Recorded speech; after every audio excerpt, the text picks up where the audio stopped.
Hello everyone. So இன்னைக்கு date பார்த்தீங்கன்னா வந்து June 1st. ஸோ இன்றைக்கி வந்து நம்ம பேங்க் நிஃப்டி ஆப்ஷன் ட்ரேடிங் பண்ணுறோம். ப்ரீவியஸ் டே க்ளோசிங் ப்ரைஸ் பார்த்தீங்கன்னா வந்து 44,241 இருக்குது. நம்ம அட் த மணி எடுத்துக்கணும் 44,200 call option and 44,200 put option எடுத்துக்கணும். ஸோ ஃபஸ்ட்டு நம்ம கால் ஆப்ஷன் செலக்ட் பண்ணலாங்க. தென் சிம்பிள் காப்பி பண்ணிக்கணும். அப்புறம் ஃபியூச்சர் சார்ட்டில் ஃபீட் பண்ண போகிறோம். இங்கே பேராமீட்டர்ஸில் ஸ்ட்ரைக் 1 வந்து கால் ஆப்ஷன் தரணும். தென் ஸ்ட்ரைக் 2 வந்து புட் ஆப்ஷன் தரணும். ஸோ இந்த சிபில் பி மாற்றிக்கணும். ஸோ இதுதான் டிஃப்ரெண்ட். ஸோ இப்போ ரோபோவில் ஃபிட் பண்ணலாம். ரோபோவில் ஃபிட் பண்ணுறதுக்கு போர்ட்ஃபோலியோ செட்டிங்ஸ் போய்ட்டு ஆட் போர்ட்ஃபோலியோ தரணும். ஸோ இங்கே பேஸ்ட் பண்ணிக்கணும். எக்ஸ்சேஞ்ச் வந்து என்எஃப்ஓ, ஆப்ஷன் இண்டெக்ஸ், ப்ரோடைப் வந்து MIS, call option number of lots பார்த்தீங்கன்னா வந்து 100. யூஸ்வலாக நம்ம Thursday ஃப்ரைடே வந்து 100 லாட்ஸ் பண்ணுவோம். மார்க்கெட் மூவ்மெண்ட் நல்லாயிருக்கும். So lot size 25, trade method buy only, mode normal, active, auto mode Alice Blue, signal இப்படி இந்த 100 தரோம். சேம் லைக் புட் ஆப்ஷன் பண்ணலாம். ஸோ இந்த ஆல்கோ ட்ரேடிங் பண்ணுறதுக்கு மினிமம் கேபிட்டல் நமக்கு 10,000 தேவைப்படும். ஒரு லாட்டுக்கு சப்போஸ் ப்ரீமியம் ஒரு 800 தான் நமக்கு 20,000 தேவைப்படும். அதேமாதிரி ப்ராஃபிட் ஃபிக்ஸ் பண்ணுறதுக்கு சிங்கிள் லாட்டுக்கு நீங்கள் 500 ருபீஸ் ஃபிக்ஸ் பண்ணலாம். சப்போஸ் நீங்கள் 10 லாட்ஸ் பண்ண போகிறீங்கன்னா வந்து 5,000 ஃபிக்ஸ் பண்ணலாம். ஸோ இன்றைக்கி வந்து நம்ம 40 லாட்ஸ் பண்ணுறதுனால 100 லாட்ஸ் பண்ணுறதுனால ப்ராஃபிட் வந்து 50,000 தரப்போகிறோம். ஒன்ஸ் டார்கெட் அடிச்சா நமக்கு ஆட்டோமேட்டிக்காக ஸ்கொயர் ஆஃப் ஆயிரும். ஸோ இப்போ ப்ராஃபிட் செட் பண்ணலாம் இங்கே 50,000க்கு. ஸோ மார்க்கெட் ஸ்டார்டே நமக்கு பை என்ட்ரி வந்திருக்கு ஃபியூச்சரில். ஸோ கால் ஆப்ஷன் பை பண்ணியிருக்கோம். ஸோ இந்த robo scalping and strategy base work பண்ணும். ஃபியூச்சரில் பை என்ட்ரி வரப்போ கால் ஆப்ஷன் பை பண்ணும். அதே மாதிரி ஃபியூச்சரில் செல் என்ட்ரி வரப்போ புட் ஆப்ஷன் பை பண்ணும். மேக்ஸிமம் நம்ம ஸ்ட்ராட்டஜி பொறுத்த வரைக்கும் ஒரு 30 மினிட்ஸ்க்கு ட்ரேட் முடிச்சிடலாம். ஸோ இன்றைக்கி எவ்வளோ ஆகும் பார்க்கலாம். அதே மாதிரி இந்த ரோபோ பொறுத்த வரைக்கும் ஒவ்வொரு ஸ்ட்ராட்டஜி யூஸ் பண்ணலாம். வேலைக்கு போகிறவங்க ரொம்ப யூஸ்ஃபுல்லாக இருக்கும். ஏன்னா வேலைக்கு போகிற மார்க்கெட் பார்க்க முடியாது. ஸோ மார்க்கெட் ட்ரெண்ட் பொறுத்து இது ஆட்டோமேட்டிக்காக பை அண்ட் செல் பண்ணும். ஸோ வீடியோ ஃபுல்லாக ஸ்கிப் பண்ணால் பாருங்கள். அப்போ தான் உங்களுக்கு எப்படி ஒர்க் ஆகும் தெரியும். திரும்ப நம்ம ட்ரேடிங் முடிக்கிறப்ப பார்க்கலாம்.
ஸோ டார்கெட் ரீச் ஆகிருக்கு.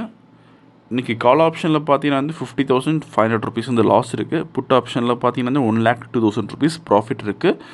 ஸோ இங்கே பார்த்தா உங்களுக்கு தெரியும். ஸோ இப்போ ஆர்டர் புக் பார்க்கலாம். ஃபஸ்ட்டு கால் ஆப்ஷன் பை பண்ண ரேஞ்ச் வந்து 72.65 பை பண்ணியிருக்கோம் 9:17. ஸோ ஃபைனல் ஸ்கொயர் ஆஃப் ஆன ரேஞ்ச் வந்து 247 புட் ஆப்ஷனில். ஸோ நீங்கள் ப்ரைஸ் அண்ட் டைமிங் பார்த்துக்கலாம். ஆர்டர் டைமிங் ஓவரால் ப்ராஃபிட் வந்து 51,500 பண்ணியிருக்கோம். ஸோ இந்த ரோபோ விஷயம் வச்சு டவுட்னா காலர் வாட்ஸ்அப் பண்ணி கேட்கலாம். இந்த வீடியோ பிடிச்ச லைக் பண்ணுங்கள், ஷேர் பண்ணுங்கள், மறக்காமல் சேனல் சப்ஸ்கிரைப் பண்ணிக்கோங்க. அப்போ தான் நம்ம போகிற வீடியோஸ் அப்டேட். தேங்க்யூ.